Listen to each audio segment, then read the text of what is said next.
Tren? Toi et Tren? Vous vous êtes disputés? Non, on ne s'est pas disputé, mais... Non, non, non, non, j'aimerais écouter ça. C'est une première.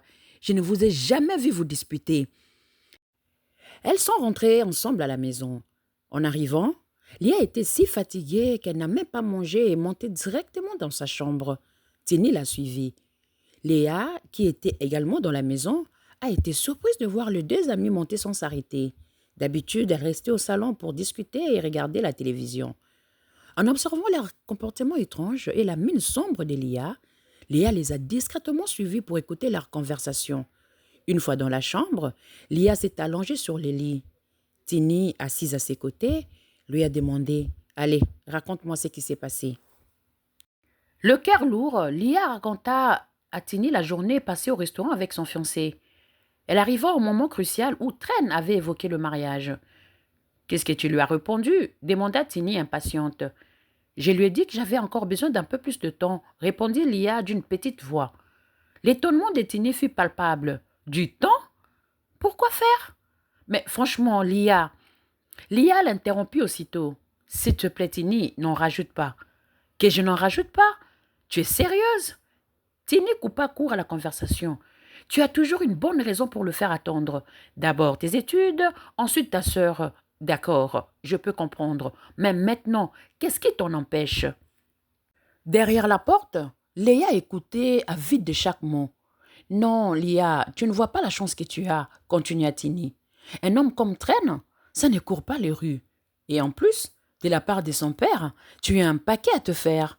J'ai jamais vu un père offrir une telle somme d'argent à la femme que son fils va épouser.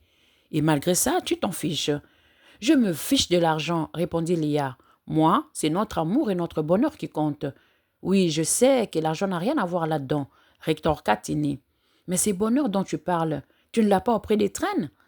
À cet instant précis, Léa fit son entrée. Feignant de n'avoir rien entendu, elle se précipita sur le lit où Lia était assise. « Je suis là, tu peux tout me dire, » dit-elle d'une voix douce. « Qu'est-ce qui ne va pas? Qu'est-ce qui t'arrive ?» Tini, surprise, s'est dit en elle-même « J'ai dû rater un épisode. Depuis quand est-elle là ?»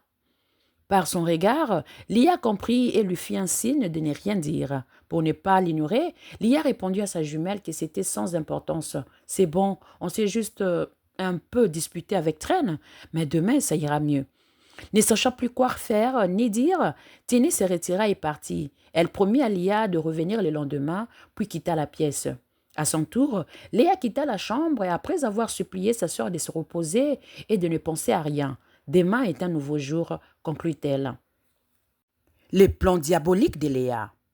Une fois dans sa chambre, Léa trouva enfin l'issue à son plan. Se rapprocher des traînes. Un large sourire éclaira son visage. Alors, il y a un sacré paquet à se faire rien qu'en épousant Traîne, se murmura-t-elle. Dans ce cas, organisons vite ce mariage sans perdre une seule seconde de plus. Toute la nuit, Léa avait ruminé. Son esprit était un tourbillon d'idées, toutes centrées sur une seule question. Comment cette histoire pouvait-elle lui profiter et surtout comment se rapprocher de Traîne? Elle avait passé 2 heures à élaborer un plan minutieux comme une stratège prépare une bataille. À l'aube, alors que le ciel se teignait de rose et d'orange, Léa s'éleva. Silencieusement, elle prépara un petit déjeuner copié pour sa sœur, un festin digne d'une reine. Sur un plateau, elle déposa des œufs brouillés, du pain grillé et une tasse de thé fumante. Puis, elle se dirigea vers la chambre de Lia. Lia, surprise par cette attention inhabituelle, la regarda les sourcils froncés. « Tu n'es pas obligée, tu sais, » dit-elle doucement. « Je me sens bien, ne t'en fais pas. » Léa l'interrompit d'une voix ferme mais douce. « Non, aujourd'hui tu restes couché. Tu travailles trop. Tu dois penser un peu à toi, d'accord ?» Un sourire illumina le visage d'Elia. « D'accord, acquiesça-t-elle, touchée par la sollicitude de sa sœur. C'est à ce moment précis que Léa glissa l'information. « Je dois sortir, » annonça-t-elle, « et j'aurai besoin d'un chauffeur. » Elle ne donna aucune explication, laissa planer les doutes en mentionnant un transfert à la banque. Léa, sans poser des questions, accepta immédiatement. « Repose-toi bien, je ne serai pas longue » insista Léa avant de se dépêcher, de se préparer. Chaque détail de son plan était en place et elle était impatiente de les mettre en exécution. Un départ mystérieux. Léa quitta la maison, une destination que seule elle connaissait en tête. Le chauffeur, curieux, lui demanda où il devait la conduire. À l'entreprise de train, s'il vous plaît, répondit-elle d'une voix calme. Au même instant, presque comme une synchronicité troublante, Tini faisait irruption chez Lia. Les majordomes qui connaissaient les habitudes de la maisonnée la dirigea vers la chambre. Une fois à l'étage, Tini découvrit Lia confortablement installée sur le lit, un livre à la main. Après un rapide salut, Tini s'assit et coupa court aux formalités. Dis-moi tout. Qu'est-ce qui s'est passé hier? Lia, surprise, fronça les sourcils. De quoi tu parles? Arrête! Léa débarque et se montre d'une gentillesse inouïe. J'ai raté un épisode ou quoi? Insista Tini. Lia sourit, amusée par l'agitation de son amie. Non, rien du tout, elle a juste changé. Juste changé? Mais ça fait combien de jours? Elle boudait tout le monde il n'y a pas si longtemps et soudainement, Lia l'interrompit, son regard se perdant dans le vide. Je pense que son problème, c'est l'argent. Elle en a besoin pour effacer son ancienne vie. Comment ça? Lia expliqua. Je lui ai fait un virement l'autre jour pour l'aider. Et depuis, elle est différente. Sûrement, elle s'est dit que je ne lui donnerai pas si facilement. Ou peut-être que c'est simplement un véritable changement. Qui sait? Une rencontre fortuite. Pendant ces temps, de l'autre côté de la ville, Tran fut surpris d'apprendre que Léa l'attendait à la réception de son entreprise. Il descendit sans hésiter pour la rencontrer. Ils s'installèrent dans le café d'à côté, l'atmosphère y était plus propice à la discussion. Léa s'excusa d'être venue à l'improviste et, sans préambule, aborda les sujets qui lui tenaient à cœur, les mariages de Tran et Léa. Léa m'a tout raconté sur votre dispute. Elle en est presque tombée malade, tu sais.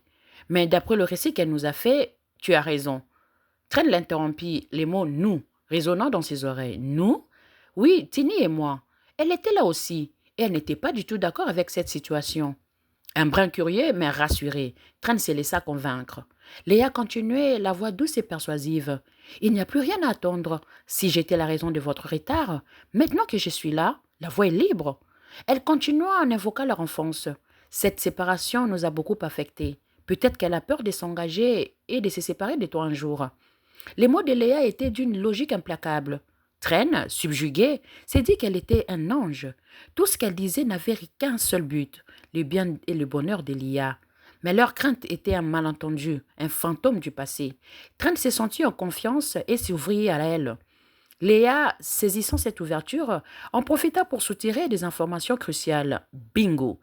Elle apprit ainsi que le père de Tran, un homme d'affaires immensement riche, gravement malade, avait l'intention de léguer la moitié de son héritage à l'épouse de son fils unique le jour de son mariage. Tran, qui avait perdu sa mère et dont le père n'en avait plus pour très longtemps, était le seul bénéficiaire. Ses legs étaient une manière de s'assurer que sa future belle-fille serait fidèle et resterait à ses côtés. Léa rassura Tran, lui promettant de tout faire pour que le mariage se réalise le plus tôt possible, car Léa l'aimait profondément. Tran était séduit par ce qu'il entendait, complètement conquis. Il décida de rentrer à la maison avec Léa pour voir Léa. Un retour inattendu. Pendant ce temps, Tini au salon s'interrogeait sur la soudaine disparition de la jumelle de Léa. C'est alors que la porte s'ouvrit sur Léa et Tran, qui entrèrent ensemble, un sourire radieux aux lèvres. Léa et Tini, surprises, ne purent cacher leur étonnement. Leur bonne humeur était si contagieuse et la soirée s'est transformée en une discussion animée, ponctuée de rires et de confidences. Après le dîner, Tran et Léa quitta la maison pour aller chez lui. Une soirée entre doutes et promesses. Tran et Léa passèrent une merveilleuse soirée. Toute la nuit, ils ne firent que parler de leur mariage. Finalement, Léa accepta de fixer une date, mais pas avant d'en avoir discuté avec ses parents pour être certaine qu'ils seraient présents. Elle ne voulait surtout pas que cette annonce vienne interrompre leurs vacances.